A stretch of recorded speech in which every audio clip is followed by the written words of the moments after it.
रोज की तरह आज की सुबह भी सास की गाली और ताने से ही शुरू हुई। राधा रोज के झगड़े से तंग आ चुकी थी, लेकिन वो और कर भी क्या सकती थी।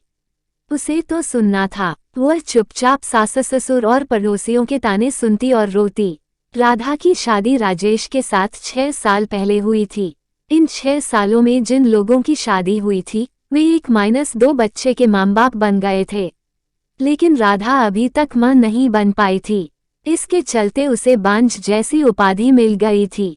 राह चलती औरतें भी राधा को तरह तरह के ताने देती और बांझ कहकर चिढ़ाती।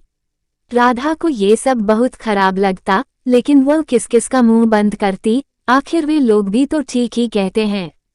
राधा सोचती, मैं क्या करूं? अपना इलाज तो करा रही हूं। डॉक्टर ने लगातार इलाज कराने को कहा है, जो मैं कर रही हूं, लेकिन जो मेरे वश में नहीं है उसे मैं कैसे कर सकती हूँ। एक दिन पड़ोस का एक बच्चा खेलते खेलते राधा के घर आ गया।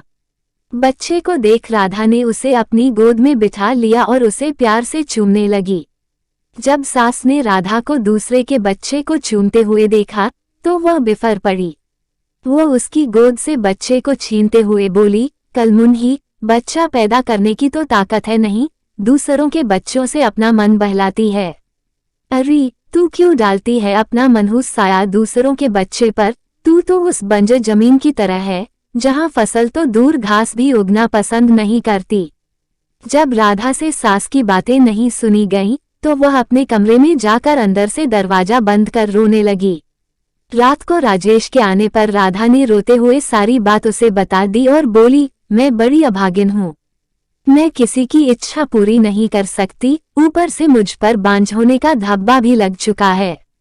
राधा की बातें सुनकर राजेश ने कहा, तुम माँ की बातों का बुरा मत मानो। उन्हें ऐसा नहीं कहना चाहिए।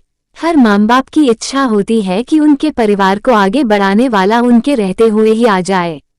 तुमसे यह इच्छा पूरी नहीं होते देखकर माँ तुमसे उल्टी सीधी बातें बोलती हैं। तुम चिंता मत करो, तुम्हारा इलाज चल रहा है, तुम जरूर माँ बनोगी। राधा बोली, मेरी एक सहेली थी, वो भी बहुत दिनों बाद माँ बनी थी। माँ बनने में देर होते देखकर जब उसने अपना इलाज कराया तो जांच में उसमें कोई कमी नहीं पाई गई।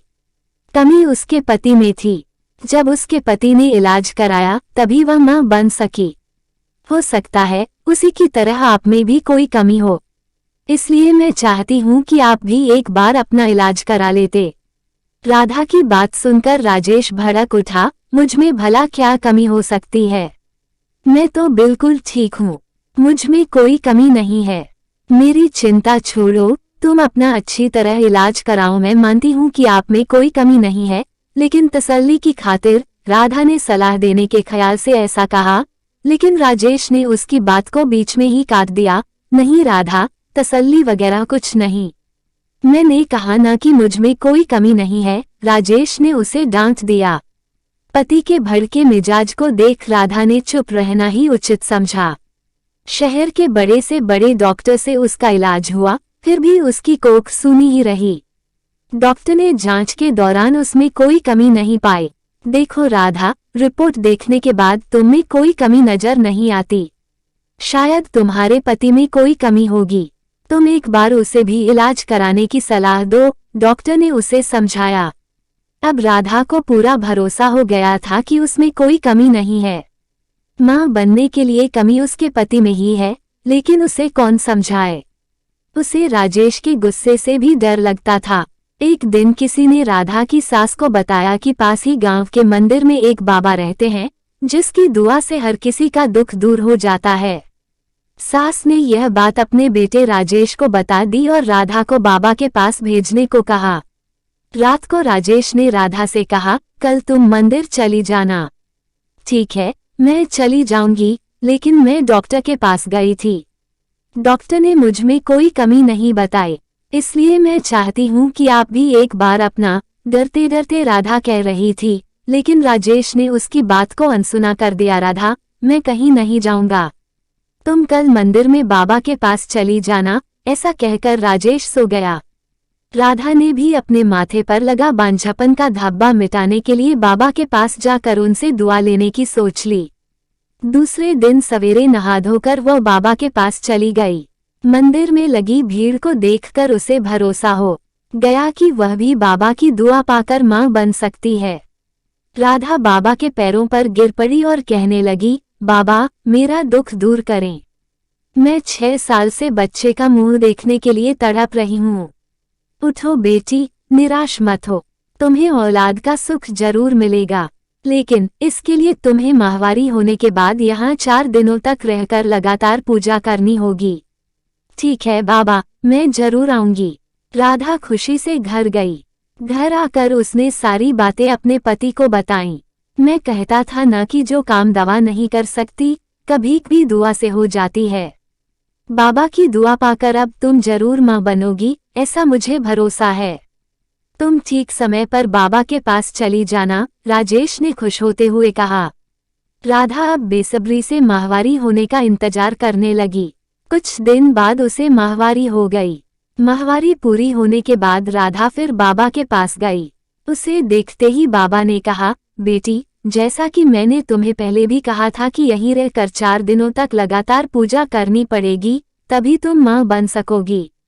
जी बाबा, मैं रहने के लिए तैयार हूँ, राधा ने कहा। ठीक है, अभी तुम अंदर चली जाओ। रात से तुम्हारे लिए पूजा करनी शुरू करूंगा। अपनी चाल को कामयाब होते देख बाबा मन ही मन खुश होते हुए बोला।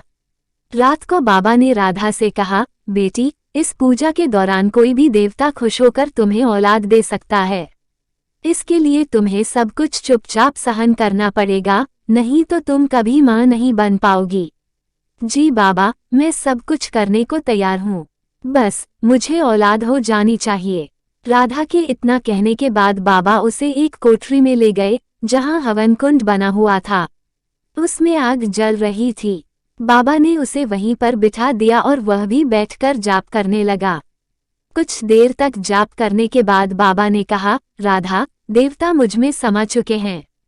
वो तुम्हें औलाद का सुख देना चाहते हैं, इसलिए तुम चुपचाप अपने बदन के सारे कपड़े उतार दो और औलाद पाने के लिए मेरे पास आ जाओ। वो तुम्हें दुआ देना चाहते हैं। राधा ने ये सोचकर कि बाबा में देवता समा चुके हैं और देवता जो भी करते हैं गलत नहीं करते, इसलिए उसने अपने बदन के सारे कपड़े उतार दिए। बाबा उसके अंगों से खेलने लगा और उसे दुआ देने के नाम पर उसकी इज्जत पर डाका डाल दिया। 4 दिनों तक लगातार बाबा ने इस पूजा के बहाने राधा से जिस्मानी संबंध बनाए। 5वें दिन बाबा ने कहा, राधा बेटी, हमारी दुआ कबूल हो गई, पूजा भी पूरी हो गई, अब तुम जरूर मां बनोगी, तुम घर जा सकती हो। बाबा की दुआ लेकर वो खुशी खुशी घर लौट आई। 9 महीने बाद राधा मां बन गई। उसे बाबा की दुआ लग गई थी। उसके माथे से बांझपन का धब्बा मिट चुका था। घर के सारे लोग बहुत खुश थे। राजेश को अब पूरा यकीन हो गया था कि उसमें भी बाप बनने की ताकत है, लेकिन सच्चाई से सभी अनजान थे।